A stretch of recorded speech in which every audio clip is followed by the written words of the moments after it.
తిరుమల శ్రీవారిని దర్శించుకున్నారు BJP MP Laxman. ఉదయం వీఐపీ విరామ సమయంలో కుటుంబ సభ్యులతో కలిసి శ్రీవారి సేవలో పాల్గొని మొక్కులు చెల్లించుకున్నారు.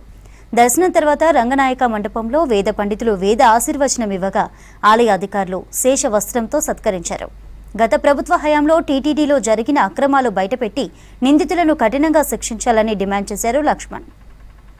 భక్తులు ఏదైతే విశ్వాసాలతో నమ్మకంతో ఆ భగవంతుని కొలిచేదానికి వస్తున్నారో దానికి అనుగుణంగానే భక్తుల కోరికలు తీర్చేటువంటి స్వామిగా శ్రీ వెంకటేశ్వర స్వామి గారు ప్రసిద్ధి చెందినారు.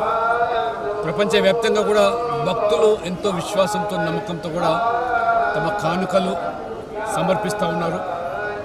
ఈ యొక్క సనాతన ధర్మం యొక్క మరి కాపాడడానికి దురదృష్టవశాత్తు గతంలో ఉన్నటువంటి ప్రభుత్వము గతంలో బోర్డు కూడా అనేకమైనటువంటి అవకతవకలకు అదే రకంగా మరి ఈ యొక్క పవిత్రమైనటువంటి ఆలయాన్ని కూడా ఏ రకంగా మరి వారు అవినీతిమయం చేశారో ఈరోజు కూడా ప్రజలు భక్తులు తీవ్ర ఆవేదన వ్యక్తం చేస్తున్నారు.